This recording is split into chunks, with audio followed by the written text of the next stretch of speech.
Today is Reconciliation Day, and there's still a long way to go until the country is fully reconciled.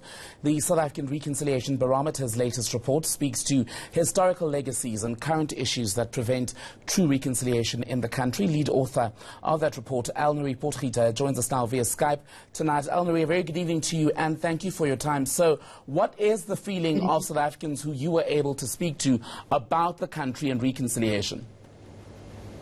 Yes, so good evening. What we see is that most South Africans think South Africa still needs reconciliation, and however, that only about half of South Africans say that they've experienced reconciliation. And so definitely a gap between the need and the experience of reconciliation. We've also seen that most South Africans say that they want unity and they think it's possible, and that most South Africans are positive or associate positively with a shared South African identity. However, South Africans also identify a couple of challenges. These include corruption, gender-based violence, poverty that continues as a legacy of apartheid, and also political efficacy or voting efficacy, or this idea of accountability of political leadership.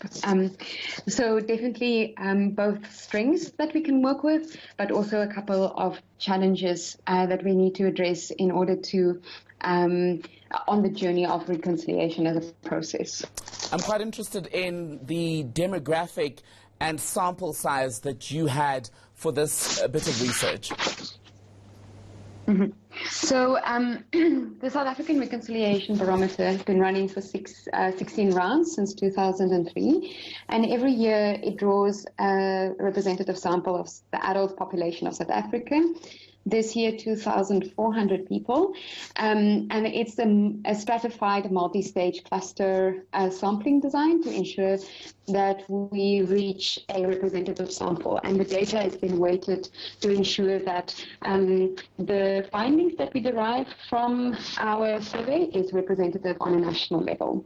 And 78% of South Africans, you say that they want unity, but the reality is that at the moment, just taking the temperature of the country, that is unlikely to happen until we fully address the issue of the land question. We've addressed economic exclusion. What else needs settling? The issue of racism, which you also highlighted. So all of those quite big issues for us to come around and resolve before we can reconcile. Mm-hmm.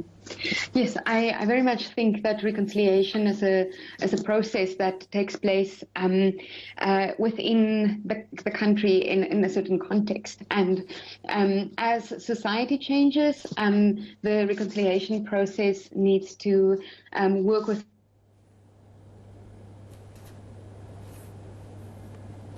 All right, I think we've lost audio there to Elnari Potgieter. She's the lead author on that report from the South African Reconciliation Barometer, speaking to us on this Reconciliation Day. We're going to